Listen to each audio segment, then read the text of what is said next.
Hello and welcome to Technically Speaking, where scientists and engineers come together to chat about a common interest, share knowledge, and satisfy some curiosity. I'm Ellie and I'm joined by Jasmin and Emma to talk about aging and longevity. So, Emma and Jasmin, this was your idea. Why did you want to discuss this in the first place? Emma, we'll start with you. Yeah. So I kind of was approaching, reading a lot of stuff about aging at my ripe old age of 24. But more from a biology perspective. So I bought a book myself and then I got gifted another book about like the biology of aging and, what factors kind of influence it. And so I think I was heavily inspired to be a part of this discussion from a book called The Telomere Effect by Elizabeth Blackburn and Alyssa Epple. I'm sure we'll put the details in the description.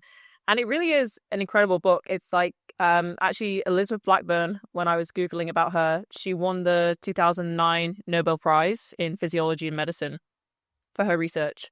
And the book came out in 2017. So a lot of the facts that I'm going to kind of talk about are basically from this book, kind of. But I just thought it was really cool to kind of think about aging, in a way. I think in society, we're always like, aging is when you have wrinkles, but it's really cool to see it from a DNA perspective that, aging is when these things called telomeres, which are basically caps to your chromosomes, and they describe it as like shoelace caps, so they're protecting the ends of your chromosomes, so when they shorten they're more likely to fray, for example. And so they would describe aging as your telomeres shortening, but you can actually also make them longer if you live a very like relaxed lifestyle and some other things. So it's just a really interesting perspective on, I think, how scientists versus non-scientists view aging. So that's what was really cool. Yeah, really cool. It's really clever to think about something you can't even see being responsible for all like physical changes and genetic changes as well, I guess. Jasmin, what about you? What's your interest in this? It's just general interest. So I always see like adverts for things that promote anti-aging, especially with like these face creams that do things that prevent damage to DNA. But more recently, I've been watching Only Murders in the Building, and in this season, they have a character who's based on, I think it's a combination of Steve Jobs, but also the millionaire who's obsessed with longevity and anti-aging, Brian Johnson. And yeah, they just like talk about longevity, and there's also some stuff around like people trying to guess how old this guy is, because like he could be really old, but he doesn't look so old. So yeah, what are his secrets? What are his secrets? That's so interesting because I am notoriously terrible at being like, oh, I reckon that person's about 25, 55, 35. Like I've got no benchmarks in my head of like what someone should look like at any age, and therefore I can do maybe ballpark, but my ballpark might be like 10 years wide. Everyone is aged between 0 and 100. Pretty often that is the case. Yep. So Emma, let's go back to your telomeres book. This sounds really interesting. What else can you tell us? Hopefully I can tell you loads. But on the context of, you mentioning you can't really tell people's age, this book kind of gets you to think like, can you tell the difference between a relaxed 60-year-old and a stressed 40-year-old is like the more like harder definition. And so yeah, telomeres essentially are repeats of a DNA sequence that go at the ends of your chromosomes, and they kind of protect them. And so whenever you have your cell division happening, which is happening all the time, especially in things like stem cells, these telomeres actually shorten with like almost every division. And so it feels a bit scary. And there's like a fun fact, or maybe not so fun, that we start off with around, I think, 100,000 base pair length telomeres. And then when you're 65, you have around 4,800. So massive drop off, and feels very like, what's going to happen? Because the idea is that, if you have these less of these protective things, then, more things could potentially go wrong. It's not like a direct consequence. But they actually can grow back with time, which I think is really cool. based on how you kind of live your life. I was just going to ask you, because I was like, if they're getting shorter all the time, is there anything I can do? Can I slow down the process? But if I can grow them back, that's very encouraging. I'll be eating a lot of whatever I need to eat to regrow my telomeres. Yeah, exactly. And they're kind of like the overall message of the book, which I think is really cool, is like the only way to actually grow them back is to live like a healthy, positive, and stress-free lifestyle, which I think is super inspiring. And there's studies on like they measured like the telomeres of, you know, different people, and they found that like divorced couples have shorter telomeres than people in like happy relationships. Wow. So it's like every aspect of your life can kind of affect them. And you can actually, like, you inherit your parents' telomeres as well. So if they've lived really stressful lives, you will have shorter ones initially. And then, you know. That is mind-blowing to me. Like, you could have, you know, you're a baby, how stressed are you really? But you could have short telomeres without even knowing it from your parents. Yeah. And there's an enzyme called telomerase, which builds them back up again. And so I think loads of the kind of factors you have in your life to build them back help support the function of this enzyme. So there is something that is actively working to grow them and make things better. But it was really interesting for me from a concept of like, you know, what is aging? And I feel like it'd be good to hear other people's opinions, because we always kind of think aging is, you know, grey hair and wrinkles. But this book kind of makes you think about it as like, it's when our cells kind of stop dividing, but they're alive and they can't keep on dividing because of the telomere length kind of thing. So I just thought it was really, and I work a lot with DNA, but I don't do anything basically around this kind of region. So I think it's really cool to see that we can actually have a huge effect on our DNA just from our lifestyle choices. Yeah. I wonder if there's like a cutoff, because you said we start with like 100,000 and then we go down, way down. Is it like if you suddenly get below 2,000 telomeres, are you're for the chop? You're on your deathbed. That would be scary if there was. But it feels like it's a thing you can constantly keep on changing. And there's like the reason why stem cells, which, you know, these cells that can kind of divide into loads of different things, and we really need them to survive. Yeah. They have a lot of telomerase to keep the cells actually dividing freshly. So it's directly linked. Although I'm sure there's lots of different factors which always contribute to many different things with health. But and it's also not to say that, you know, if you have short telomeres you'll die, and if you have long ones you'll live forever. But just more that it's like a preventative, you know, the safer your DNA is, then, you know, the less likely you are to get possibly different cancers. Although if your cells are dividing too much, that's obviously also a problem. So I think it's a weird in between. But I found it really, really interesting. Yeah, it's super interesting. It's also interesting what you say is like aging. We think, oh, you know, you get older every year, eventually get grey hair, you get more wrinkles, maybe become less mobile. But there's a study that was published in Nature, I think, and it says that you don't actually age linearly. I can't speak. You know what I mean? You don't age as though you would the same amount each year. And it actually said that they are what happens is you have substantial periods of dysregulation, which sounds terrifying. And these typically occur when you're 44 and 60 years of chronological age. But obviously, everybody is a little bit different. And this was just on 108 participants who were between 25 and 75. But yeah, it absolutely mind blows me that we could have like significant jumps. Like you could be a really, you know, youthful looking 43-year-old and then get to your 45th birthday and look absolutely haggard. But it is really interesting, and it sort of demonstrates like risks of age-related diseases and stuff. Like sometimes in the UK you get tested for things once you pass a certain threshold or a certain birthday. But maybe this is why, is because like there's different molecular and biological pathways involved in these changes, and makes you jump. Yeah, because as you age, especially with humans, and also with other species, you're more prone to cancer and other, they say age-related diseases, but I'm not entirely sure what that encompasses. I guess it's like, because some diseases you can just get at any point, depending on your lifestyle, like diabetes Yeah, I and heart guess like disease. Alzheimer's maybe is like what Mhm. people would consider Yeah, like an older Alzheimer's, yeah. person's disease. But there's also like premature Alzheimer's, but they're not entirely sure what causes that. Yeah, Alzheimer's is a really interesting one because it sort of goes in waves of research, and sometimes they were really focusing for a long time on like plaque buildup in your brain. I don't know if that's still the case, but that sort of happens as you get older anyway, which could be related to getting Alzheimer's. But I guess in theory it could happen to someone much younger. Yeah. And they're still not entirely 100% certain whether or not Alzheimer's is something that's genetic or whether it's something that's more environmental. Because there is a gene that makes you more susceptible to developing Alzheimer's and dementia, but it doesn't mean you're going to get it. Can I come in and say a quote that perfectly fits that argument? It was in the book, but it's by an obesity researcher called George Bray that says, genes load the gun and the environment pulls the trigger. Oh, I like that a lot. Which I think is great. Yeah. That's a good one. I mean, it's kind of like all those really unethical experiments they did on twins and triplets.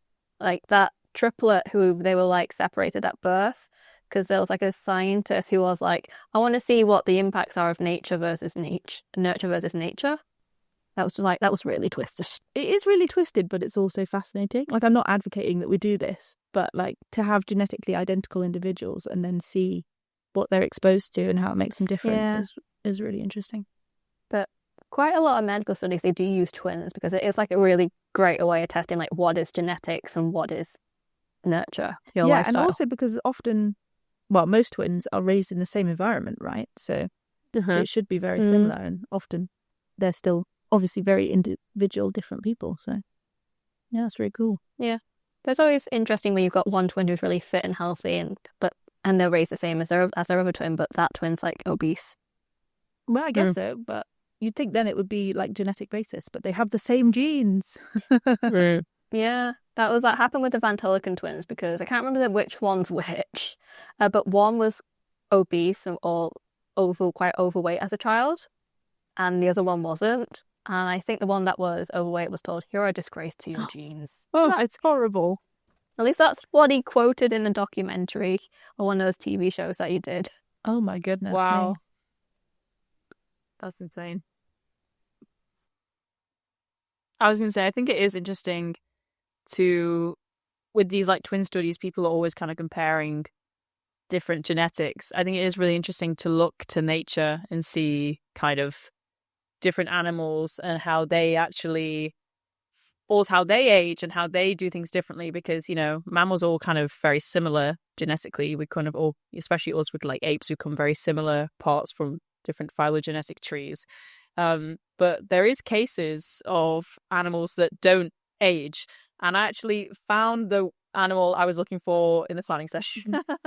And it is a Galapagos tortoise. Doesn't show any signs of aging in the sense, and what they're defining here is the cells keep on dividing at the same rate. There's no like slowing down. There's no like, if they were a human, there would be no wrinkles. There would be no whatever. But they just exhibit this behavior. And I think there's quite a few examples, I think, of animals that don't really seem to age. But they do age in the sense that they still develop like ailments that are like highly associated with aging, like arthritis and loss of hearing or sight. I mean, some animals I genuinely think don't.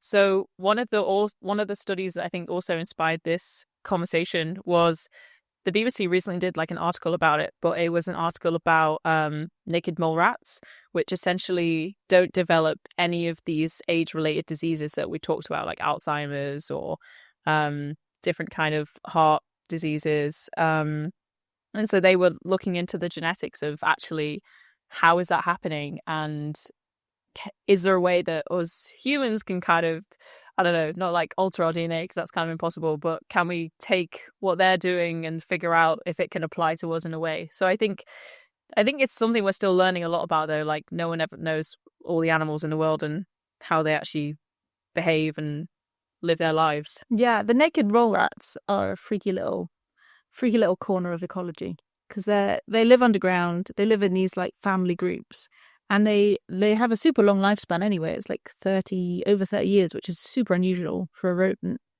And yeah, they don't get cancer. It's like one of the extra weird things about them, as well as the fact that they barely have any fur. But yeah, this study that's just come out is really interesting because we have the same, it's called C gas, which I think is it an enzyme? Yeah. Mhm. We have it in humans, but it doesn't do the same thing that it does to us in naked mole rats, which is so interesting. What does it do in us? And what does it do in naked mole rats? So in us, it inhibits DNA repair. Oh. But then in naked mole rats, it allows it to enhance DNA repair. What's the benefit in humans for it to not enhance DNA repair? Is there like some trade-off during evolution, and then our genes went, yeah, we're not gonna enhance DNA repair? I don't know. There must be something that has caused it over the years to develop this. Whether it always did this in humans and then changed, or always did this in naked mole rats and then changed. Or maybe we're just yet to evolve further to be cancer resistant. We're not as evolved as a naked No. mole rat. But it is really cool. And I mean, yeah, naked mole rats, people have been looking at them from like genomic perspectives for so long because they're super, super weird. But this is proper interesting. Yeah, there are like some other animals who are just like live super freakishly long, and also I don't know if they're like with naked mole rats, they don't get cancer, they're just like higher resistant to cancer. But there's the Greenland shark that's really long living, so they can live for around 400 years, and they think that their extreme longevity is a mixture of like they're just general, like they don't really have that many predators. But also they grow at a really slow rate, and also their metabolism is really low. It's the lowest out of all the shark species. And typically with a low metabolism rate, then that reduces the chances of cellular damage over time. And that would, in theory, correlate to longer lifespans. But there's also some research on like some theories put forward where like if you have a slower growth rate, it means that you reach sexual maturity much later in life. Because I think Greenland sharks, they don't reach sexual maturity like maybe 100. So Yeah. it's like you kind of need to like live longer if in order to reproduce. Because if all the juveniles who can't reproduce die from like diseases, it's not very good. You're pretty much just gonna get killed and just go extinct. Yeah, it's mad. So there's that theory that's out there. Imagine living for 400 years, but you don't reach sexual maturity until you're 100. And that's a long time to be a juvenile, isn't it? Just like in really cold Greenland waters, chilling really slowly. I bet they move really slowly. Yeah. I bet they're just not I in a mean, rush. low metabolism, you can't really afford to move fast. What do they eat? Maybe they eat like really slow fish or something. Because then they're clearly not speeding around under the water. That is a good question. I'm not entirely sure what they eat, because what could they catch? I need to look it up. Yeah, because I think of like small fish and squid as being like quite speedy, right? So presumably the shark is not that speedy. Maybe they're filter feeders. Are they filter feeders? Well, they do eat fish. They're opportunistic and scavengers. Oh, this scavenging, perfect. Like whale falls and stuff. That's not going anywhere. They will eat dead whales. They'll like hunt animals by ambushing them from below, or while animals are sleeping. Just cheeky. That is clever. Yeah, don't need to be rushing around if the animals are still asleep. Yeah. It's amazing how we know that Greenland sharks live so long, because it's to do with the atomic bomb. So they like looked at the lenses of these eyes of sharks, and then they're like bomb pulse, and the like radiocarbon levels and the isotopes that were released into the environment were then found in the eye lenses of the sharks. Wow, which is absolutely nuts. Yeah. Yeah. Radioactive isotopes in the eyes of sharks just taught us that they were like closer to 400-year-olds than we thought they were. But Greenland sharks aren't the only species that can live up to 400 years. clams can also live for that long, and I think the clam holds the record for the longest or the oldest species. Good old Ming the clam. Yeah, good old Ming the clam. Scientists thought he was 400 years old when they accidentally killed him. After they killed him and did some more tests, they found out he was 507 years old. That's so sad. So sad. It's an absolute scientific tragedy that we killed Ming. Yeah. Think how old he could be now if we hadn't murdered him. Yeah, be like in his close to 550. Possibly. When did he die? 2006. Oh. Yeah, not like that's sad. Less than 2 decades from his 550th birthday. Are we thinking Ming is like the Greenland sharks? Does he live in like really cold environments, like really slow? I mean, possibly metabolism? Also too. But like, I think with like some species, they can just like grow continuously big because like clams are a very unusual type of animal, aren't they? Oh, I don't honestly know that much about clams, to be honest. I know that there are certain species of jellyfish who have really freaky rejuvenation abilities because they can just revert back to their adolescence or juvenile. Oh, so yes, that is a thing, in theory, they could live forever as long as they don't get eaten. So I guess it's the same with clams. Yeah. Like, they can live for as long as they want, as long as they don't get eaten. Well, I think that was a myth. Killed by us. Yeah, like a myth about lobsters, is that lobsters don't die of old age. They just get eaten by people. Yeah. And other animals, presumably. So, yeah, I guess they just go on living in their really slow little... Could you also say the same for some other sea creatures? Because they, like, grow bigger. They just need to, outgrow their shell. Oh, and then they have to find a new one. There's bowhead whales as well, which are super long-lived. They're like 200 years. Which you think for something that big is crazy. Yeah. The elephants also live pretty long. Like, not as long as humans and other smaller species, but for an animal their size, they can live pretty long. Well, with these tortoises as well, I just thought, I mean, I don't know if this is on record, the longest living tortoise, but this tortoise died at 170, and they're quite slow moving as well. And I'm like, maybe the solution is just to move really slow or have like, I don't know, I feel like a lot of marathon runners have super low resting heart rates and their metabolism is just kind of goes a lot lower, and the same with loads of athletes. I'm like, maybe, I don't know, there's an advantage to having your heart slow down at least, you know. But this is what you were saying earlier, right, about stress. Like if you're stressed, your heart rate is super high. So you need to make like a tortoise and chill out, slow your heart rate, slow your metabolism. Yeah. Start living life in the slow lane. Yeah. The same for like crocodiles too, because like characteristic of crocodiles is they're really good at just like waiting, just like staying really still, and they can live to be over 100. So it does help. Yeah. Like I think we might have cracked it, folks. They're fast. More time on the sofa. Need to be fast, but they're really good at just staying still. Is there anything we can do to like fight the signs of aging from outside and inside? If we want, you know, a slow lifestyle, a stress-free life, but also we want to, you know, we don't want to look old. We don't want to look our age necessarily. Can we do anything about that? Or can we use something like supplements to repair our DNA, help those good old telomeres? Yeah, so there are like some supplements that have been shown to like be beneficial for like helping with anti-aging, so antioxidants, so stuff like you find in superfoods. The way that they help with anti-aging is that they're supposed to neutralize or reduce the impact of radicals on DNA and cells in the body. So basically they help protect DNA so that we don't get as much DNA damage, and DNA damage is what causes and drives aging. So like that's why there's a whole bunch of stuff like eat these superfoods that are really rich in antioxidants. So I think they're being pushed now again. They've become popular again, but it's also like they were pretty popular like 10, 20 years ago. And it's also just like some general supplements like vitamin C, copper, collagen. I don't think collagen is one. I think that's just like, I feel like collagen is a myth because your body doesn't absorb. I don't think the body absorbs the collagen when you take a supplement.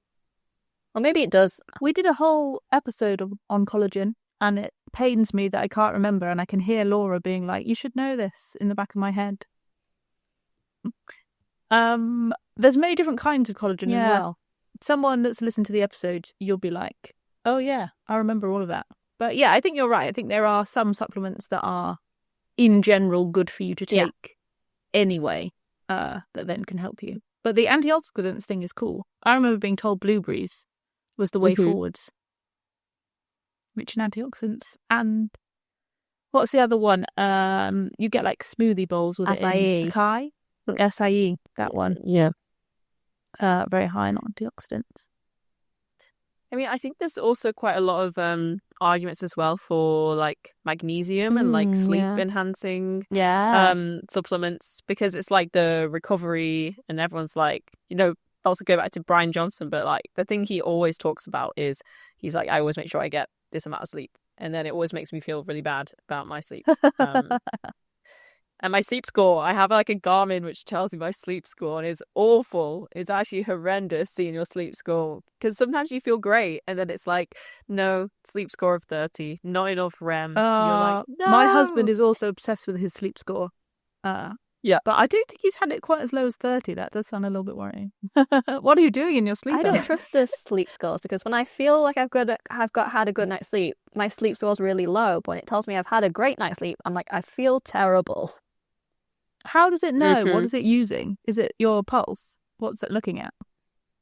I think so. And also, like, I think it can know when you're in like REM. Because I get like a breakdown of all of my like sleep, and the deep sleep I think is obvious because it's going to be when your heart rate's the lowest. Yeah.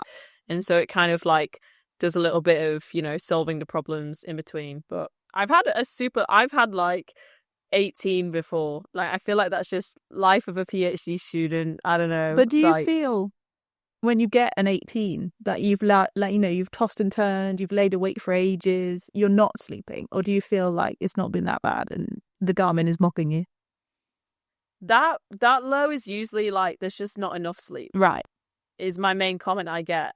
But I think like I always get quite a lot of deep sleep no matter what. I think I'm quite lucky with that. So it's always like you've got enough deep sleep. So I feel like my recovery's like I never feel truly awful. Yeah. And I think, but REM, like, it makes you feel more awake afterwards if I have more REM. I don't know why. Like, if I don't have that much REM, I wake up feeling more like groggy and tired. But whether that's just because I've just had all these dreams where I'm like, I don't know, running or doing something, and then I come out and I'm like, I'm ready for the day now, rather than like a blunt deep sleep to awake like transition. Could just be that. I guess it's also related to stress, right? You can see sometimes like pictures of famous people that have taken positions of power, like presidents or prime ministers, like the before and after of them in 4-year period is not the before and after of a normal Joe Bloggs in a 4-year period. Like, I remember like when Obama at the end of his presidency after 8 years, like he had fully gone grey and he just looked so tired. I mean, he probably did not get a good sleep score for those entire 8 years. But it's also something like, didn't like some politicians, especially the really hardcore ones, they like pride themselves in getting 2 hours sleep or 4 hours sleep. It is a thing. It's definitely a thing of being like, oh, I only need 4 hours because I'm so busy and important running the country. But I can survive on this. But I could absolutely not survive on that. I need like a solid 8 hours every night. I don't get 8 hours sleep. I'm lucky if I get 6. But are you trying? I'm not. Because I take my sleep hygiene very important. I find that if I sleep, I think my ideal amount of sleep is like between 6 to 7 hours. Because I find if I sleep for more than 8 hours, I'm really tired when I wake up. There is a thing I think of as of too much. You could like, well, not overdose, but like overindulge maybe on sleeping too long. But it is nice to be in bed. I was going to say, I think I've started to take it more seriously since literally this past week of rereading this book a little bit, because I'm like, oh, I really do. They're really selling it as an idea of like something that really helps you. So, I think I really need to prioritize a bit Yeah. more. I mean, it's something that in theory, everyone should be able to do. But obviously, like, Apart from parents of young children. yeah, and politicians. Yeah. But I heard a thing, I don't know if this is true, that you can never make it up. So if you have a bad night's sleep, you can't regain that night of sleep. Even if you slept really well for the next week, it doesn't make up for the lost benefit of that one night that you missed. Wow. That is depressing. Yeah. Yeah, Sorry, that's scary. That's so scary. Oh my God. I prefer this book, which is like you can always reverse your telomere length. I'm like, yay. Yay. Doesn't matter. Those years of exams where, like, I don't know, my heart rate was 1,000,000 and I wasn't sleeping. Oh, Emma, just wait It's until all you're gone. writing up your thesis and preparing for your Viva. Oh God, I know. I think the pre and post PhD pics for me will be very aging. Oh no, don't say that. I'm sure you will look just as youthful as you do now. What about this Brian Johnson then? What do we think about him? Do you think he is on the right idea with all his crazy things to live forever? I mean, he does make some valid points with some of the stuff that he does, so the sleep and eating. He's very particular in his diet, so he eats the same thing every day, but it's like been engineered to meet all his nutritional needs. So he is getting all his vitamins, minerals, fiber, etc., which a lot of people, especially like the average American, the average Brit, we definitely don't meet the minimum recommended like fiber, protein, vitamins, minerals. So he is on to some stuff with there, but he does do some really weird stuff. Like he did this thing with blood plasma transfusions. I'm not entirely sure what the details are, and it's also according to the internet and the scientists on the internet, it's unproven on whether like plasma transfers actually do anything in terms of rejuvenation and longevity. But it's just something that he does. He takes the blood from his teenage son, does some stuff with the plasma, and infuses it into himself. That is like proper James Bond villain vibes, I think. Yeah. Like, I'm fine if you want to spend all your millions, on the perfect diet, the perfect sleep routine. That, okay, makes sense. But when you start taking blood from teenagers, it gets a bit weird. Yeah. That one was actually like made reference in Only Murders in the Building, because the character that is based on Brian Johnson and Steve Jobs did be like, oh yeah, I've got like if you need plasma, I've got a stable full of teenagers. Oh God. Yeah, I think Brian Johnson is kind of like taking it obsessively. Yeah. And he wants to live really long, but he never actually like says why or like what he wants to do in his life. Whereas I feel like a good motivation would be, I would like to live longer so I can contribute this or do this or whatever. But he's just kind of after the end goal, and I think that like hyper focus honestly is probably stressing him out. So I don't know. I think it could be counterintuitive at one point. Could also just be something that, because a bunch of like these really rich millionaires and billionaires, they tend to do some really weird things. So it could just be one of weird things rich people do.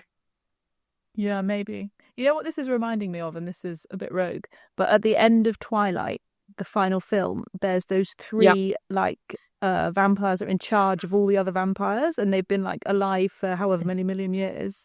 And like one of them is just over it. He's just over living. Yeah. And he like wants to die. Like at that point, what more are you achieving? You're already in charge. You've got everything you want. Mm-hmm. Your friends probably are long dead.